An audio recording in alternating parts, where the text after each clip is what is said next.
Hello everyone. இன்றைக்கி நாம் உஜ்ஜைன் வந்திருக்கோம். இங்கே மகாகாலேஸ்வர் ஜோதிர்லிங்கம், கட்காலிகா, ஹர்சித்தி மாதா எல்லாம் தரிசனம் பண்ணலாம். ஃபஸ்ட் நாம் கால் பைரவர் கோயில் தான் போகிறோம். அதுதான் ஃபஸ்ட்டில் போகணும். நம்ம அங்கே போய் அவரை பார்த்து தரிசனம் பண்ணிக்கிட்டு தான் நம்ம மகாகாலேஸ்வரை பார்க்க போகலாம். இவரை உஜ்ஜைனுடைய காவலராக கருதப்படுது. இந்த கோயிலில் மற்ற கோயில் மாதிரி இல்லாமல் மதுபானத்தை தான் நெய்வேத்தியமாக சமர்ப்பிக்கிறாங்க. பக்தர்கள் கொண்டு வரக்கூடிய அந்த மதுபானத்தை போற்றி பூஜாரி டைரெக்டாகவே அதோட இந்த பைரவருடைய வாயில் டைரெக்டாகவே ஊற்றி விடுறாரு. ஆச்சரியம் என்னன்னா, இந்த மதுபானம் சீக்கிரமாகவே ஒரே நொடியில் அது காணாமல் போயிடுது. இது எங்கே போகுது அப்படிங்கிறது இன்றைக்கி ஒரு பெரிய மர்மம் தான்.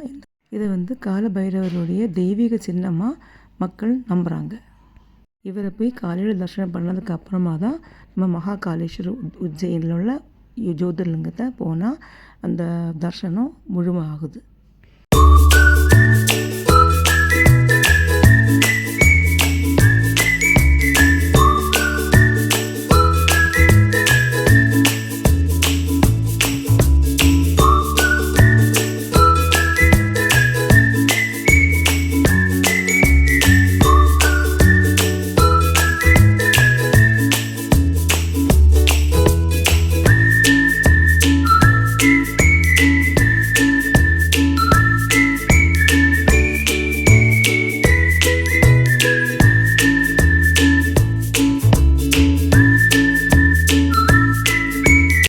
நெக்ஸ்ட்டில் நம்ம போகிறது கட்காலிகா டெம்பிள், காளி கோயில்.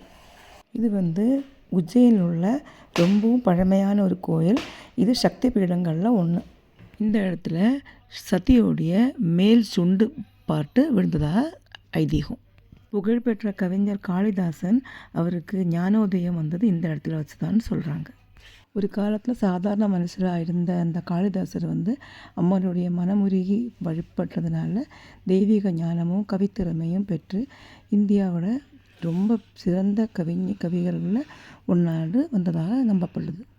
அதனாலே ஸ்டூடெண்ட்ஸு, எழுத்தாளங்க, கலைஞர்கள் எல்லோரும் இங்கே கடவுளை கும்பிட்டு அம்மனுடைய அருளை பெற்றுக்கிட்டு போகிறாங்க அப்படின்னு. ஆதிசக்தியின் உக்ர வடிவமான காளி தேவி இங்கே அருள் புரிகிறாங்க அப்படின்னு சொல்கிறாங்க. இதுதான் மகா காளி கட்காலிகா டெம்பிள்.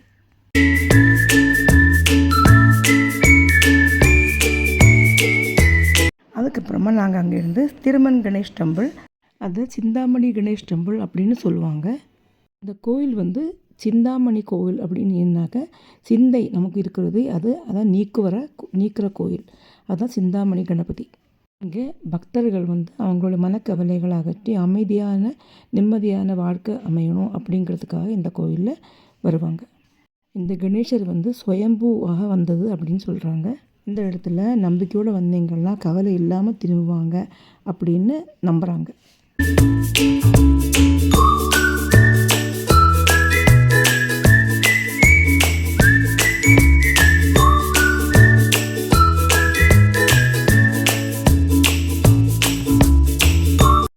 நெக்ஸ்ட்டு நாங்கள் சந்தீபனி ஆசிரமம் போனோம். இங்கே தான் பகவான் கிருஷ்ணர், பலராமர் மற்றும் சுதாமா 3 பேருமே குரு சந்தீபனி கிட்ட கல்வி கற்றதாக சொல்லப்படுறது. மகாபாரத காலத்திலேயே உஜ்ஜயினியில் இந்த கல்விக்கும் ஞானத்துக்கும் ரொம்ப முக்கியமாக இந்த இடம் அமைந்திருந்தது. புராணங்கள் படி பகவான் ஸ்ரீகிருஷ்ணர் இங்கே 64 கலைகளையும் 64 நாட்களில் கற்றுக்கிட்டாரு அப்படின்னு சொல்லப்படுறது. ஆசிரமத்தோட முக்கியமான ஒரு இடம் தான் இந்த கோமதி குண்டம். தன்னுடைய குருவுக்கு தேவைக்கு வேண்டி இந்தியாவுடைய அனைத்து புனித நதிகளிலிருந்து எல்லா நீரையும் கொண்டு இங்கே சேர்க்க நிரப்பினதாட்டு பக்தர்கள் சொல்கிறாங்க. இது வெறும் டூரிஸ்ட் பிளேஸ் கிடையாது. கடவுள் கிருஷ்ணருடைய மாணவ வாழ்க்கையை இங்கே தான் நடத்தினார். அந்த இடம் இது ரொம்பவும் புனிதமான இடம்.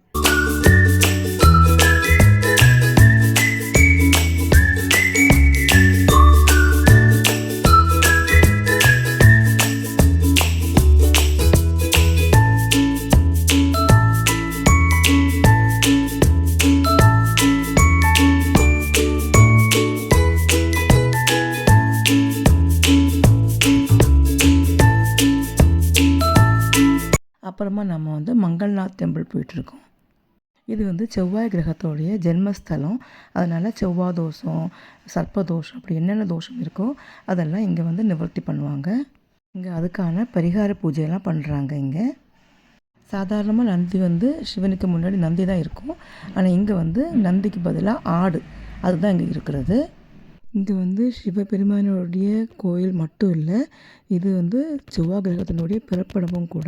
அதனால் 2 பகவானும் இங்கே கடவுளை வந்து இங்கே நம்ம பூஜை பண்ணுறாங்க. ரொம்ப முக்கியமாக எல்லா தோஷங்களுக்கும் நிவர்த்தி பண்ணுறதுக்காக தான் எல்லோரும் வரதிங்க. செவ்வாய் கிரகத்துக்கான ஒரே கோயில் இது. நாங்கள் உஜ்ஜைன் வந்து காலையில் வந்துட்டு மத்தியானத்துக்குள்ளே இவ்வளோ இடத்தையும் முடிச்சிட்டோம். யோகா ஜில்லாவே இங்கே ரொம்ப ஃபேமஸ். அதை முடிச்சுட்டு எல்லாத்தையும் வந்துட்டோம். மத்தியானத்துக்கு